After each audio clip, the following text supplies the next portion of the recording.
2018 বিশ্বকাপ সেমিফাইনালের মধুর প্রতিশোধ নিল ইংল্যান্ড। টেক্সাসের আর্লিংটনে গোল বন্যার এক রোমাঞ্চকর ম্যাচে ক্রোয়েশিয়াকে 4-2 ব্যবধানে হারিয়ে নিজেদের বিশ্বকাপ অভিযান শুরু করেছে থ্রি লায়ন্স।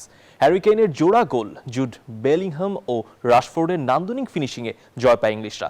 তবে হারের পরও দমে যাননি ক্রোয়াট সমর্থকরা। ম্যাচ শেষে জাগ্রেব ও লন্ডনের রাস্তায় কেমন ছিল ভক্তদের উন্মাদনা, এ নিয়ে বিস্তারিত জানাচ্ছেন সহকর্মী মামুনুর রহমান।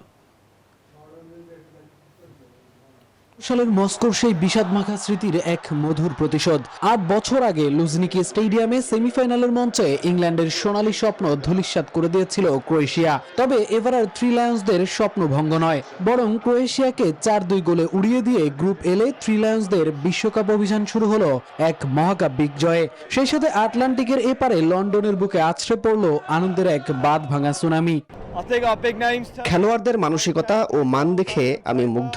আজ আমি এই গ্রহের সবচেয়ে সুখী মানুষ। যেভাবে আমরা পাল্টা আঘাত হেনেছি তা ছিল সোজা রক্ষণে তলোয়ারের মতো ছুরির আঘাত। যুক্তরাষ্ট্রের 1 নম্বর জিম চেইন গোল্ড জিম এখন আবারও বাংলাদেশে। বসুন্ধরা আবাসিক এলাকা ও বসুন্ধরা সিটি শপিং মলে। মাঠের লড়াইয়ে হারলেও গ্যালারি কিংবা জাগ্রেবের রাজপথ কোথাও উন্মাদনার কমতি ছিল না ক্রোয়েশিয়ার সমর্থকদের। ম্যাচের শুরু থেকেই দুই দলের আক্রমণ প্রতি আক্রমণে কেঁপে উঠেছিল স্টেডিয়াম। মার্টিন বাতুরিনা ও পেতার মুজার গোলে দুইবার সমতায় ফেরে ক্রোয়াটরা। তবে পরাজয়ের পরও ভাঙেনি তাদের মনোবল। জাগ্রেবের রাস্তায় তখন জ্বলছিল লাল ফ্লেয়ার, পথ করে উঠছিল লাল সাদা চেক আউট পতাকা। ব্যক্তিগতভাবে বলবো, আমরা আসলেই ভালো ম্যাচ খেলেছি, আমরা আমাদের সর্বস্ব দিয়েছি। তবে ইংল্যান্ড সত্যিই খুব কঠিন দল।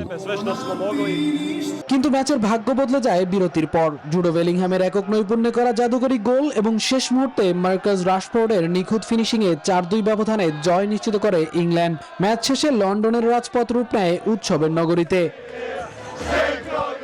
কেইনের জোড়া গোল আর বেলিংহাম রাশফোর্ডের এই পারফরমেন্স নিশ্চিতভাবেই আসরের বাকি দলগুলোর জন্য বড়সড় একটি বার্তা। মঙ্গলবার দ্বিতীয় ম্যাচে ইংল্যান্ডের প্রতিপক্ষ ঘানা, আর পানামার বিপক্ষে ক্রোয়েশিয়া লড়বে ঘুরে দাঁড়ানোর লক্ষ্যে। মামুনুর রহমান, নিউজ 24।